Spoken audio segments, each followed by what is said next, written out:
하나님의 말씀 신약성경 로마서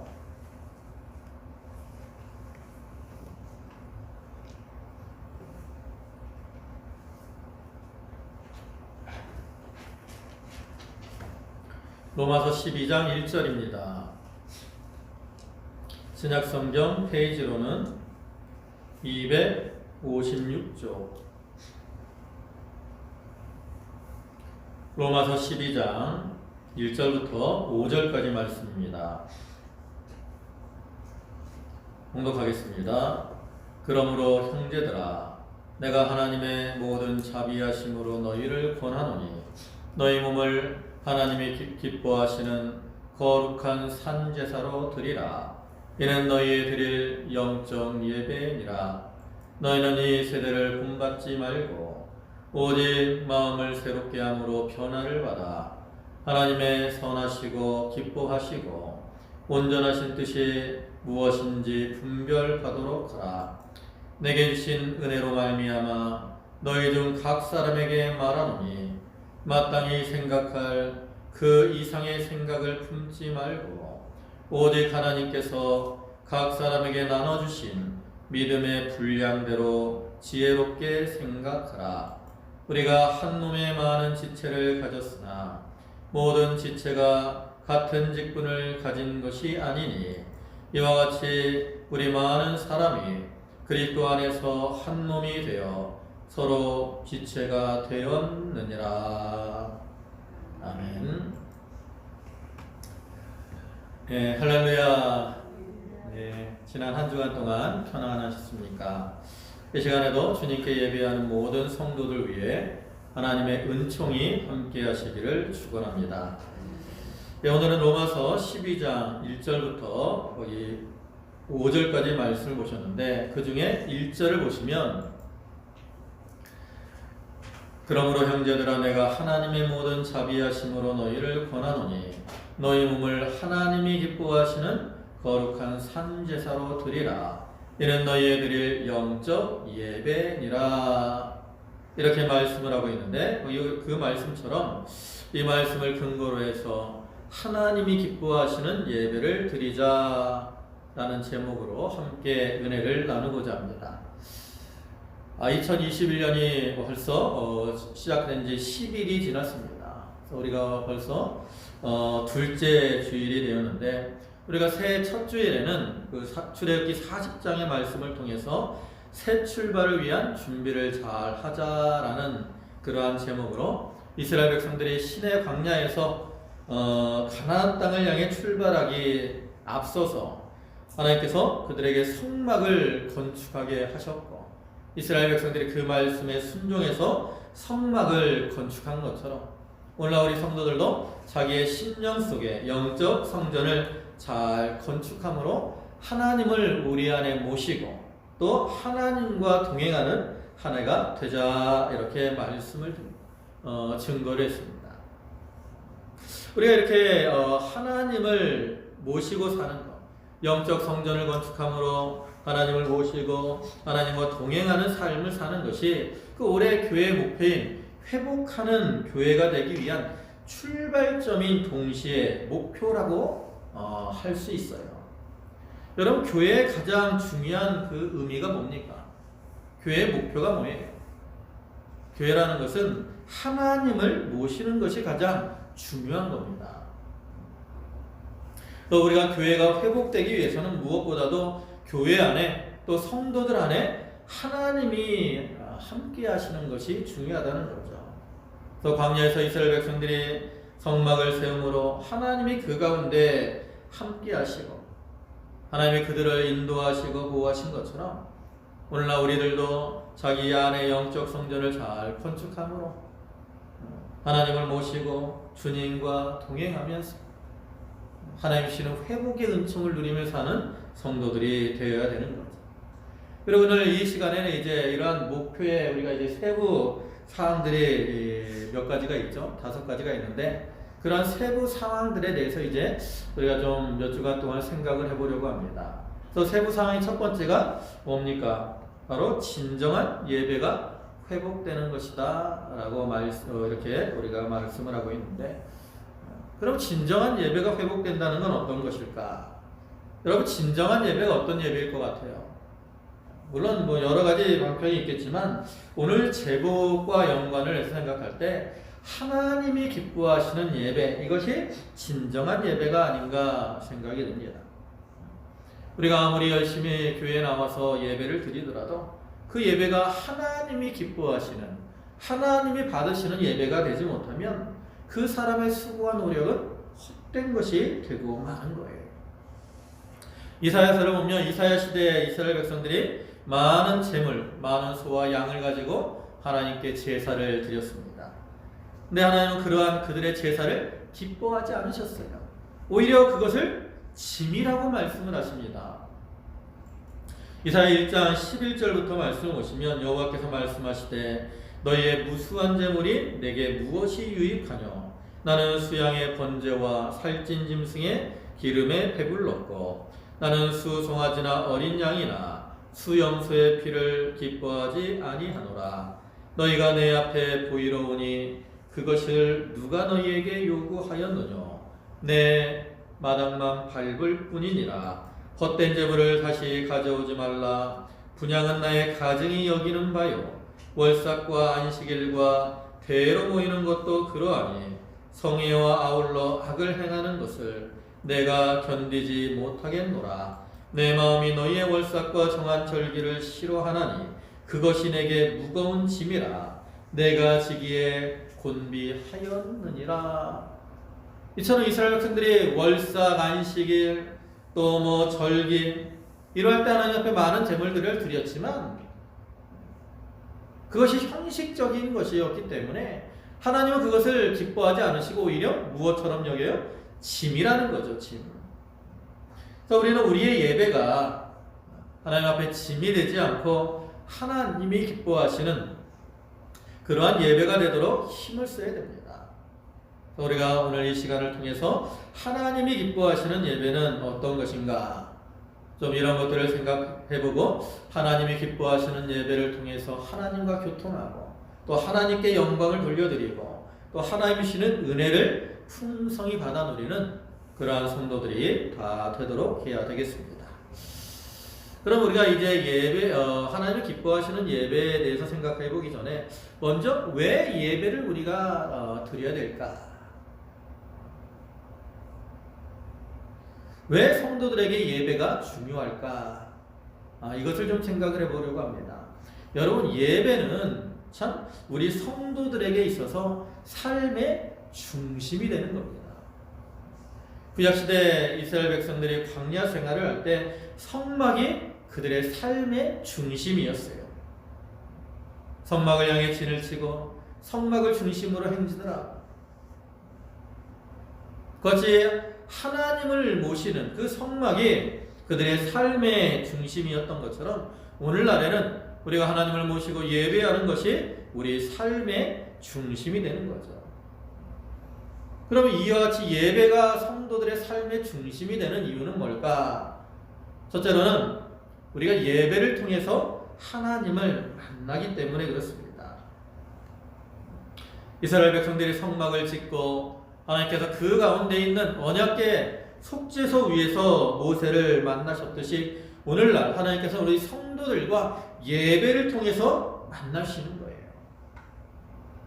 물론 우리가 개인적으로 기도를 할 때나 또 말씀을 이렇게 묵상할 때 거기서 하나님을 만나기도 합니다. 그러나 이렇게 기도나 말씀을 읽을 때 만나는 것은 어떤 1대1의 은밀한 만남이라고 한다면 이 예배를 통해서 만나는 것은 좀 더 공식적인, 공적인 만남이고 그것을 통해서 하나님께서 우리에게 은혜를 더하여 주시는 거죠. 이사야 55장 6절의 말씀을 보시면 너희는 여호와를 만날 만한 때에 찾으라. 가까이 계실 때에 그를 부르라 그랬어요. 또 요한복음 4장 23절을 보시면 하나님께 참으로 예배하는 자들은 신령과 진정으로 예배할 때가 오나니 곧 이때라. 아버지께서는 이렇게 자기에게 예배하는 자들을 찾으시느니라. 이와 같이 우리 성도들이 하나님께 나와서 예배하며 하나님을 찾을 때 하나님께서 그러한 성도들을 찾아와 주시고 만나시는 거죠. 제가 늘 말씀드리지만 성도들에게 있어서 가장 중요한 게 뭐예요? 바로 하나님을 만나는 겁니다. 하나님을 만나는 것보다 성도에게 더 중요한 것은 없어요. 하나님을 만날 때 그곳에 천국이 이루어지게 되고, 하나님을 만날 때 우리가 참된 기쁨과 즐거움을 누리게 되는 거죠. 우리가 세상에서도 사랑하는 사람을 만날 때 기쁨이 되듯이 우리가 하나님을 만나는 것, 이것은 성도에게 참된 기쁨과 즐거움이 되는 거예요. 그래서 우리는 이러한 하나님을 만나는 예배 시간을 귀히 여기고 하나님께 예배하기를 힘쓰는 자가 되어야 하는 거죠.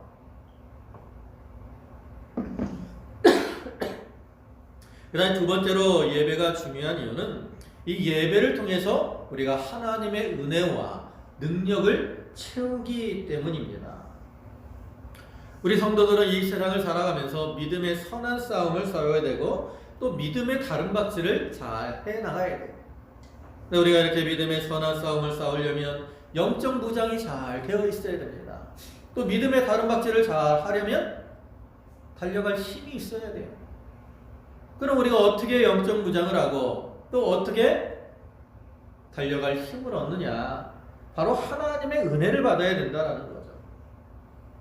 세상에서도 전쟁을 할 때 그 전쟁을 위한 무기, 식량들이 보급이 잘 돼야 군인들이 그것을 가지고 무장을 하고 힘을 얻어서 싸움을 잘 할 수 있어요. 영적인 면에서도 마찬가지입니다.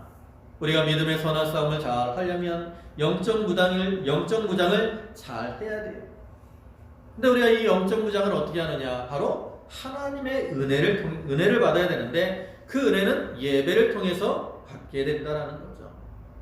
우리가 예배를 통해서 하나님께 영광을 돌려드리면 하나님께서 그러한 성도들에게 은혜를 풍성하게 더해주십니다. 그리고 우리가 그 은혜를 통해서 영적으로 무장을 하고 그를 통해서 믿음의 선한 싸움을 잘 해 나가게 되는 거죠. 또 다른 박질도 마찬가지입니다. 우리가 다른 박질을 하는 힘도 하나님 앞에 사모하는 마음으로 나와 예배할 때 하나님의 은혜를 주시고 그를 통해서 우리가 힘을 얻게 되는 거예요. 이사야 40장 31절을 보시면 오직 여호와를 앙망하는 자는 새 힘을 얻으리니 독수리의 날개치며 올라감 같을 것이요 다른 박질하여도 곤비치 아니하겠고 걸어가도 피곤치 아니하리로다. 우리가 이와 같이 여호와를 앙망하는 마음으로 주님 앞에 나와 예배를 드리면 하나님 주시는 새 힘을 얻어가지고 독수리의 날개치는 것처럼 힘있게 올라가 또 힘있게 다른 박질을 잘 할 수가 있는 거죠. 전에도 한번 예를 드렸지만 우리가 주님 앞에 나와 이 예배하는 것은 자동차에 연료를 채우는 것과 같다 그랬어요. 자동차가 이 연료가 있어야 운행을 할 수 있는 것처럼 우리 성도들도 예배를 통해서 하나님의 은혜를 받아야 우리가 믿음의 다른 박질을 잘 하고 믿음의 선한 싸움을 잘 해나갈 수가 있는 거죠. 그다음 세 번째로 예배가 중요한 것은 예배를 통해서 성도가 연합이 되기 때문에 그렇습니다. 본문 4절과 5절을 보시면 우리가 한 몸에 많은 지체를 가졌으나 모든 지체가 같은 직분을 가진 것이 아니니 이와 같이 우리 많은 사람이 그리스도 안에서 한 몸이 되어 서로 지체가 되었느니라. 이와 같이 그리스도 예수 안에 있는 교회에는 많은 지체들이 있어요. 근데 이 지체들이 바로 예배를 통해서 서로 연합이 되고 하나가 되는 거죠. 구약 시대에도 이스라엘 백성들이 하나님께 드리는 그 제사 중에 화목 제사를 통해서 하나님과 화목했을 뿐만 아니라 그 어떤 사람들과 다른 사람들과도 화목해하는 그러한 시간을 가졌습니다. 이스라엘 백성들이 화목제사를 드리는 걸 보면 그 화목제 제물 소나 양 중에 그 기름 부위, 내장에 덮은 기름, 옆구리에 덮은 기름 이런 것들은 하나님 앞에 번제로 드려졌어요. 그리고 이제 이 요제로 드려지는 그 가슴 부분, 그 다음에 거제로 드려지는 뒷다리 부분, 우편 뒷다리 부분은 제사장의 몫으로 주어졌습니다. 그리고 나머지 그 제물의 나머지 부위가 있잖아요.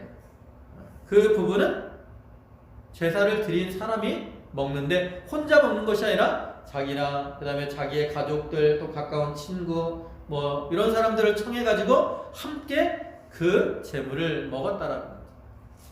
그를 통해서 서로 교제를 나누고 화목해하는 일을 행했다라는 거죠. 그와 같이 신약 시대에도 우리가 하나님께 나와서 예배하는 시간을 통해서 지체된 성도들이 그리스도 안에서 또 사랑으로 하나가 되고 그를 통해서 하나님의 교회를 온전히 세워 나가게 되는 겁니다.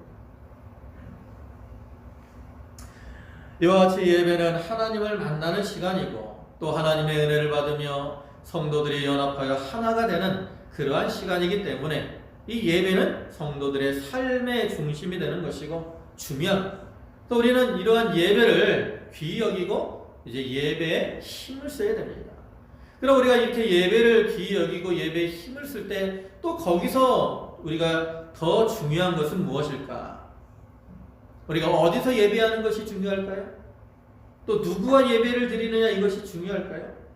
물론 우리가 장소적으로 어디서 예배를 드리느냐, 교회에 나와서 예배 드리는 거 참 중요합니다.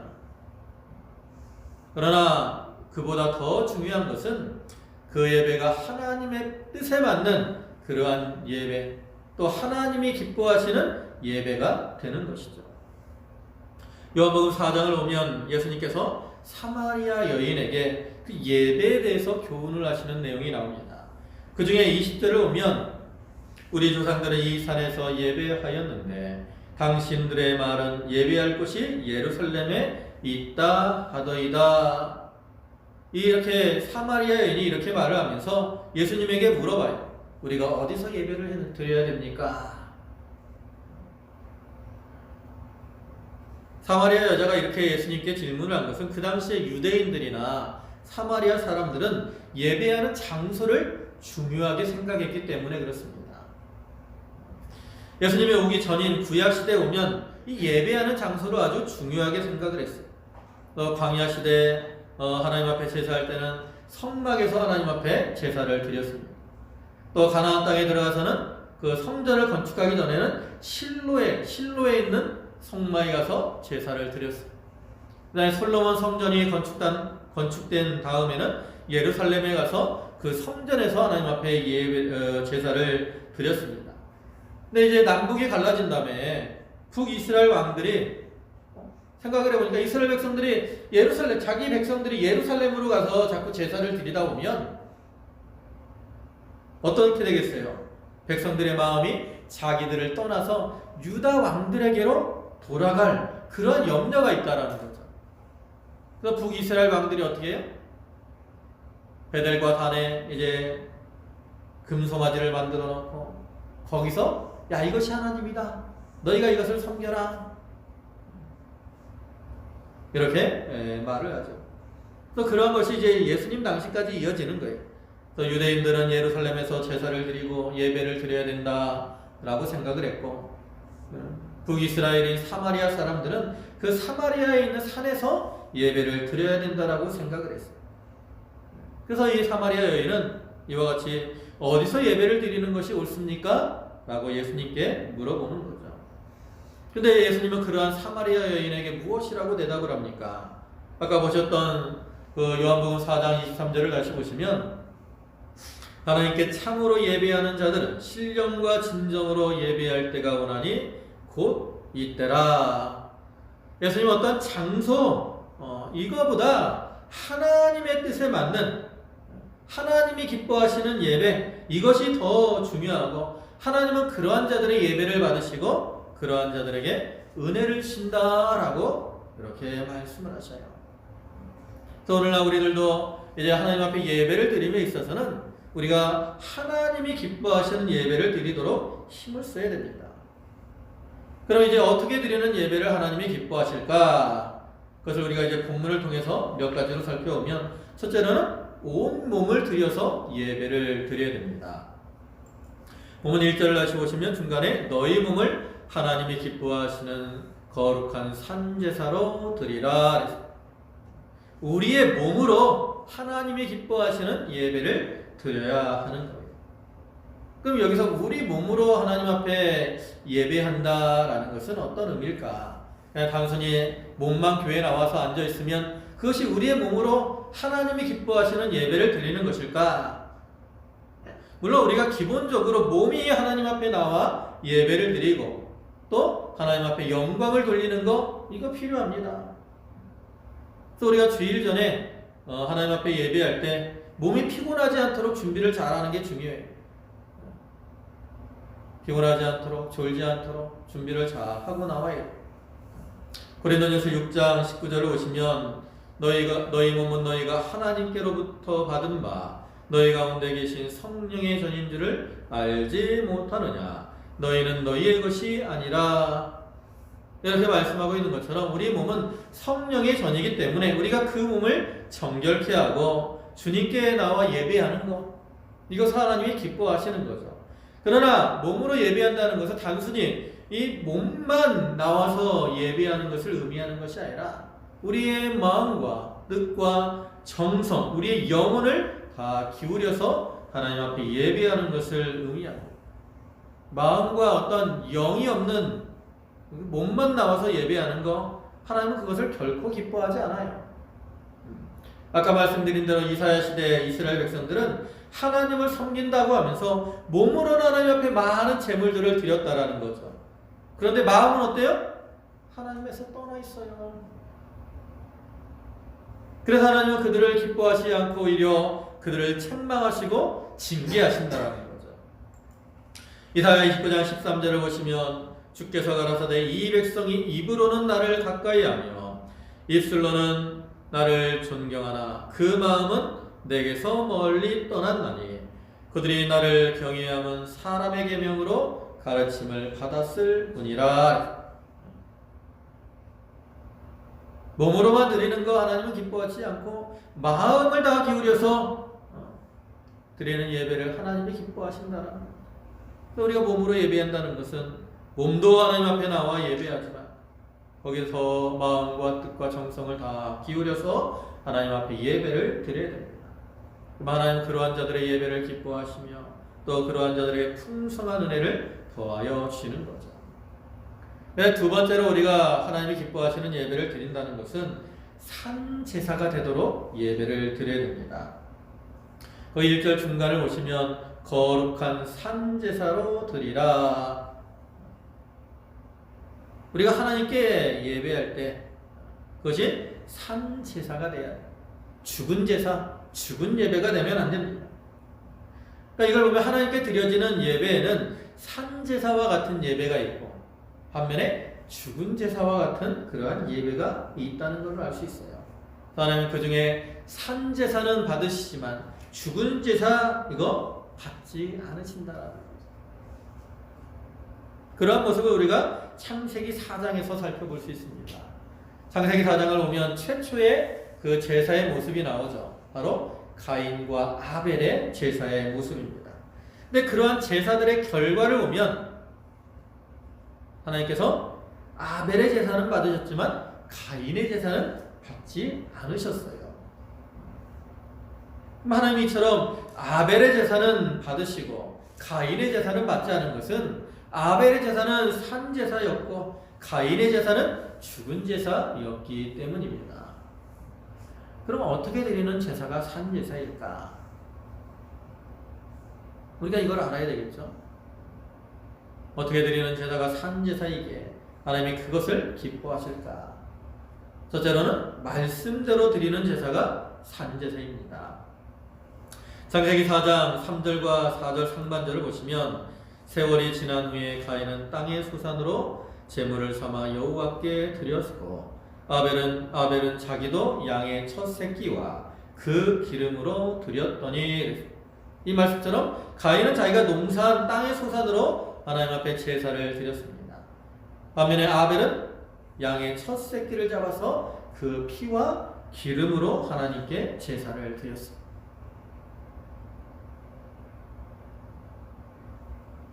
근데 이 중에 가인이 땅의 소산으로 제사를 드린 것은 자기의 생각대로 드린 것입니다. 반면에 아벨이 양을 잡아 드린 것은 하나님의 뜻대로 드린 거예요. 그걸 어떻게 알 수 있느냐? 과거에 아담과 하와가 범죄했을 때 하나님께서 그 양을 잡아서 그 가죽으로 그들의 옷을 만들어 주심으로 그들의 부끄러움을 가려 주셨습니다. 근데 하나님이 이처럼 짐승의 가죽으로 그들의 옷을 만들어 주신 것은 단순히 어떤 육신의 부끄러움을 가리기 위한 게 아니에요. 물론 육신의 부끄러움을 가리기 위한 목적도 있지만 더 나아가서 영적으로 너희가 짐승을 잡아 피를 흘릴 때 그를 통해서 죄로 인한 수치에서 벗어나게 될 수 있다는 것을 교훈하시는 거죠. 아담은 그걸 깨닫고 자기의 자녀인 가인과 아벨에게 짐승을 잡아서 피를 흘리고 제사를 드림으로 죄사함을 받게 된다라는 그런 하나님의 뜻을 알려주었을 거예요. 사실 우리가 이 구약시대 제사의 목적이 뭡니까? 제사의 목적. 여러분 구약시대 왜 제사를 드렸다라고 생각을 하세요? 여러분 구약의 제사의 가장 큰 목적은 바로 죄사함을 받는 겁니다. 히브리서 9장 22절을 보시면 율법을 요차 거의 모든 물건이 피로써 정결케 되나니 피 흘림이 없은즉 사함이 없느니라. 이렇게 말씀하고 있는 것처럼 제사의 그 피를 통해서 죄사함을 받고 정결케 되는 거예요. 그래서 죄사함을 받기 위해서 제사를 드렸다라는 거죠. 그러니까 가인과 아벨이 하나님 앞에 제사를 드리는 목적도 마찬가지예요. 그 제사를 통해서 하나님 앞에 죄사함을 받고 하나님과 교통하기 위해서 제사를 드렸다라는 거예요. 아벨은 하나님 그 아버지를 통해서 교훈받은 대로 짐승을 잡아서 그 피와 기름으로 하나님 앞에 제사를 드렸고 그것이 하나님의 뜻에 맞았다라는 거죠. 반면에 가인은 아버지에게 배웠지만 그 하나님은 아버지에게 배웠던 그 말씀을 무시하고 자기에게 있는 것, 그 곡식 이것으로 제사를 드리면 될 것이다 라고 생각하고 곡식을 드렸던 거예요. 그러나 그것은 말씀에서 떠난 것이었기 때문에 하나님께서는 그러한 가인의 제사를 받지 않았다라는 거죠. 그러니까 오늘날에도 우리가 하나님 앞에 제사할 때는 말씀에 맞는 그러한 제사를 드리는 것이 중요합니다. 그다음 두 번째로 산제사가 되려면 성령의 인도를 받는 제사를 드려야 됩니다. 요한복음 4장 24절을 보시면 하나님은 영이시니 예배하는 자가 신령과 진정으로 예배할지니라. 여기 보면 그 하나님이 기뻐하시는 산제사 요소를 두 가지로 말하잖아요. 하나는 신령, 하나는 진정입니다. 그 중에 진정은 앞에서 말씀드린 대로 말씀대로 드리는 예배, 이걸 가리켜요. 그 다음에 이제 신령이 남았는데 이 신령이 뭐예요? 바로 성령의 인도를 받아서 드리는 그러한 것을 가리킵니다. 오늘 본문 1절 하반절에서도 이는 너희에 드릴 영적 예배니라 그랬습니다. 여러분 우리가 섬기는 하나님은 어떤 분이셔요? 우리가 섬기는 하나님은 영으로 존재하는 분입니다.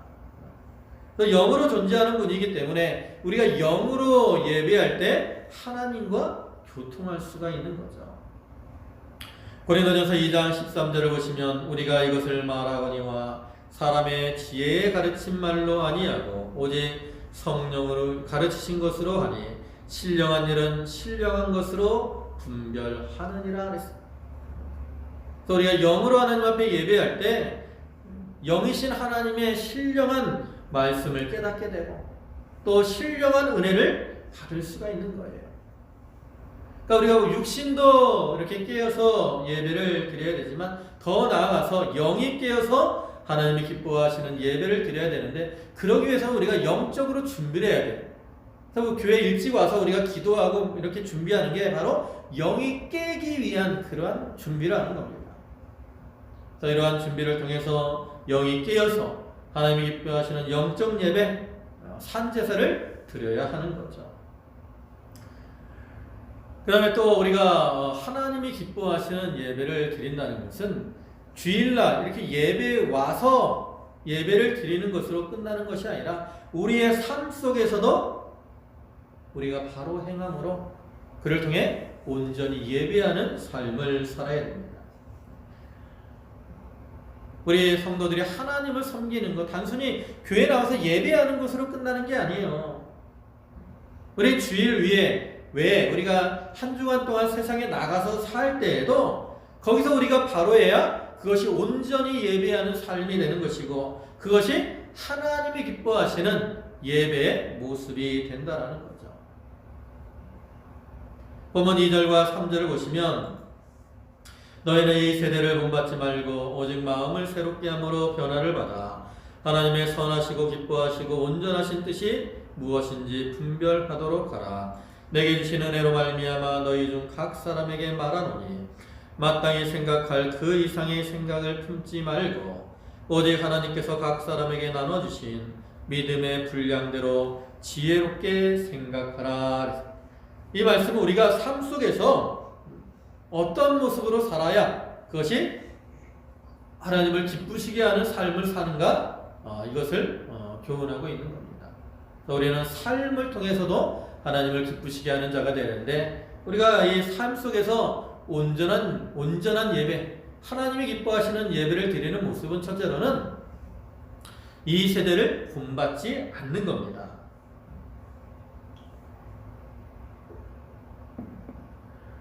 그럼 여기서 말하는 이 세대란 무엇일까?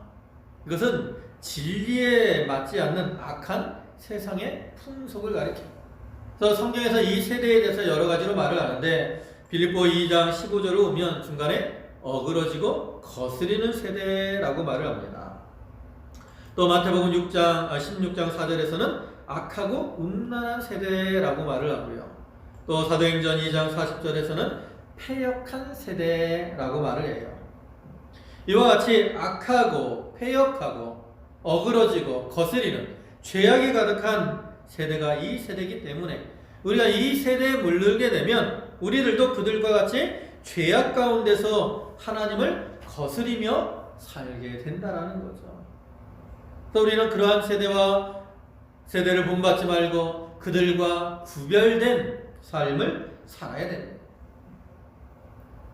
늘 말씀드리지만 우리 성도들은 하나님의 자녀로서 성도라 하는 이름을 받은 자들이잖아요. 성도, 거룩한 자들, 이렇게 거룩한 자들이기 때문에 우리는 마땅히 이 세대를 본받지 말고 이 세대를 부러워하거나 따라가지 말고 이 세대에서 구별된 거룩한 삶을 살아가야 되는 거예요. 이 세상의 것들은 무엇입니까? 다 욕심을 따라가는 거예요. 요한일서 2장 16절을 보시면, 이는 세상에 있는 모든 것이 육신의 정욕과 안목의 정욕과 이생의 자랑이니 다 아버지께로 쫓아온 것이 아니고 세상으로 쫓아온 것이라. 이와 같이 세상은 죄악이 가득 찬 세상이고 욕심이 가득 찬 세상이기 때문에 세상에서 나오는 것들, 육신의 정욕, 안목의 정욕, 이생의 자랑, 이것을 사람들이 따라가고 있다는 거죠. 그래서 우리는 그러한 자들과 구별되어서 거룩한 자가 되므로 하나님을 기쁘시게 하는 삶을 살아가야 되는 겁니다. 그 다음에 두 번째로 우리가 삶 속에서 하나님을 기쁘시게 하는 것은 마음을 새롭게 함으로 변화가 되는 겁니다. 우리가 과거에 예수를 믿기 전에는 육체의 욕심을 따라서 썩어져가는, 구습을 쫓는 세상의 것을 따라가는, 그로 인해 죄와 허물로 죽었던 자들이었습니다. 근데 그처럼 죄와 허물로 죽었던 우리를 하나님께서 그리스도를 통해서 구속해 주심으로 새 생명을 얻게 하셨죠. 에베소서 2장 1절을 보시면 너희의 허물과 죄로 죽었던 너희를 살리셨도다. 우리가 이처럼 그리스도를 통해서 새 생명을 얻은 자들이기 때문에 이제는 우리가 과거와는 다른 새로운 모습으로 살아가야 되는데, 우리가 이렇게 새로운 모습으로 살려면 먼저 마음이 새롭게 돼야 된다는 거죠. 우리가 새해가 되면 어떻게 해요? 마음이 어떤 결심들을 하죠. 세상 사람들은 금연, 금주, 우리가 신앙적으로는 좀 기도도 열심히 하고 말씀도 열심히 읽고 마음으로 결심을 한다고. 근데 그것이 이제 작심삼일이 될 때가 많죠. 그러나 그래도 그렇게 마음을 새롭게 하면 그때는 과거보다는 좀 더 어떤 삶을 살아요? 나은 삶을 살게 되는 거죠. 그와 같이 우리가 영적으로도 우리 속에 역사하시는 성령과 중생한 영혼의 그 인도를 따라서 우리의 마음을 새롭게 만들어 나갈 때 우리는 좀 더 하나님이 기뻐하시는 그러한 모습으로 살아갈 수가 있는 거예요. 하나님께서 우리가 새로운 모습으로 살기를 원하시기 때문에 성령을 통해서 자꾸 감동을 하십니다. 그래서 우리는 그런 성령의 감동을 소멸하지 말고 성령의 인도를 따라 행함으로 마음이 새롭게 되며 또 그를 통해서 우리의 말과 행실이 변화가 되어서 그를 통해 하나님께 영광을 돌려드리고 하나님을 기쁘시게 하는 그러한 자들이 되어야 되는 겁니다. 그 다음에 세 번째로는 우리가 하나님이 기뻐하시는 삶을 살려면 하나님의 뜻을 분별할 줄 알아야 됩니다. 하나님께서 우리 세상 가운데서 우리 성도들에게 대한 뜻을 가지고 계셔요. 그리고 그 뜻대로 우리가 살아가기를 원하십니다. 가정에서 또 교회에서 직장에서 또 자기가 서 있는 그러한 자리에서 우리가 하나님이 원하시는 모습으로 살아가야 되는데 그러기 위해서는 우리가 나를 향한 하나님의 선하시고 기뻐하시고 온전하신 뜻이 무엇인가를 잘 분별해야 된다는 거죠. 우리가 세상에서도 어떤 사람과의 관계에 있어서 그 사람의 어떤 뜻, 그 사람이 원하는 것을 잘 알아야 그 사람을 기쁘게 할 수 있는 것처럼 우리가 하나님의 뜻을 바로 알아야 하나님을 기쁘시게 할 수 있어요. 그 말씀을 가까이 하고 기도를 통해서 하나님의 뜻을 깨닫고 그것을 잘 분별하고 그 뜻대로 행함으로 하나님을 기쁘시게 하는 자들이 되어야 되는 거죠. 그 다음에 또 한 가지 우리가 하나님이 기뻐하시는 모습대로 사는 것은 각자에게 주신 믿음의 분량대로 겸손하게 행하는 겁니다. 여러분, 하나님께서 우리에게 주실 때 모든 사람에게 동일하게 주신 게 아니에요.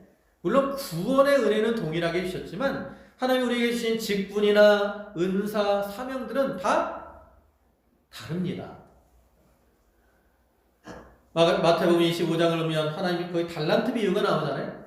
거기 보면 하나님의 그 주인이 종들에게 달란트를 줄 때 어떤 사람에게는 5달란트를, 어떤 사람에게는 2달란트를, 어떤 사람에게는 1달란트를 줬다고.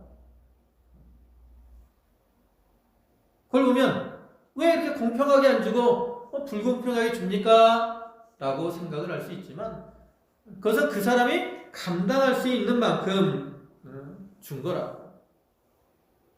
그와 같이 오늘날 하나님이 우리에게도 주실 때도 그 사람의 어떤 그 능력에 맞게 하나님이 믿음의 분량을 주시는 거예요.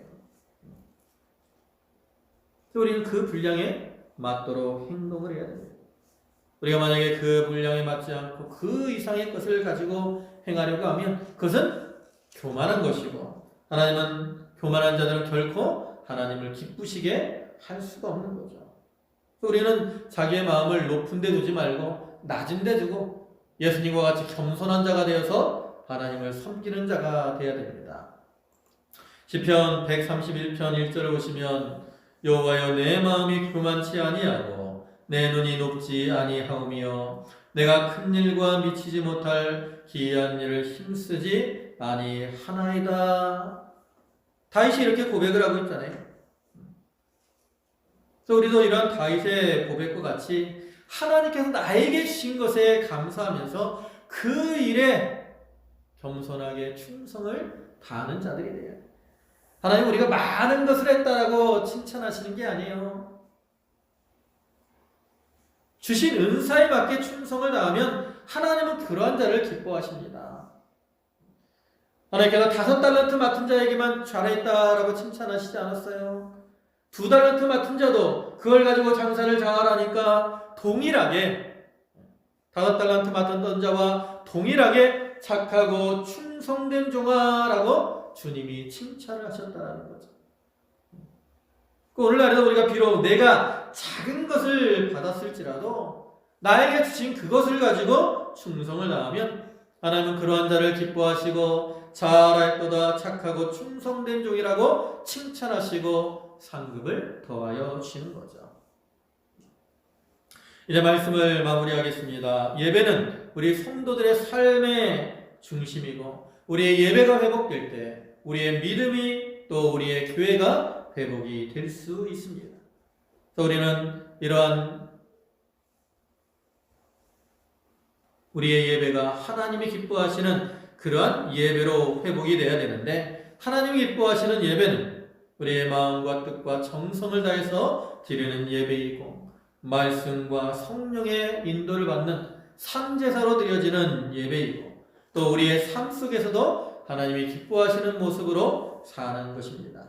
우리가 이 말씀을 이제 마음에 새기고 이 말씀대로 하나님이 기뻐하시는 그러한 예배를 드림으로 하나님께 영광을 돌리고 또 하나님이 주시는 풍성한 은혜를 받아서 믿음의 다름박질을 잘하며 또한 회복의 은혜를 누리는 그러한 성도들이 다 되시기를 주님의 이름으로 축원합니다. 아멘. 기도하시겠습니다. 전능하신 아버지 하나님, 은혜를 감사합니다. 저에게 믿음을 주시고 주님 앞에 나와 예배케 하시오니 감사를 드립니다. 아버지 하나님, 저희가 이 예배를 통해서 하나님을 만나고 하나님의 은혜를 입고 성도가 하나로 연합되는 것을 깨닫게 하여 주시옵소서. 또 우리의 예배가 하나님이 기뻐하시는 예배가 될 수 있도록 은혜를 더하여 주시옵소서. 우리의 몸으로 하나님이 기뻐하시는 거룩한 산제사를 드리는 성도들이 되게 하여 주시옵소서. 또한 우리의 삶 속에서도 이 세대를 본받지 말고 마음을 새롭게 함으로 변화를 받게 하시고 또한 하나님의 선하시고 기뻐하시고 온전하신 뜻이 무엇인가를 분별하며 또 믿음의 분량대로 온유하고 겸손하게 행하는 성도들이 다 되게 하여 주시옵소서. 아버지 하나님, 그리하여 저희의 예배가 회복되고 저희의 교회가 회복되고 우리의 삶이 회복되는 회복의 은총을 누리게 하여 주시옵소서. 아버지 하나님, 오늘도 귀한 주일을 허락하시고 저희를 불러주심에 감사를 드립니다. 저희 성도들 주님께 감사의 예물들을 드렸사오니 그 바치는 손길과 심령의 은총을 도하시고 모든 것으로 저들에게 충만케 채워 주시옵소서. 예수님의 이름으로 감사하며 기도 올리옵나이다. 아멘.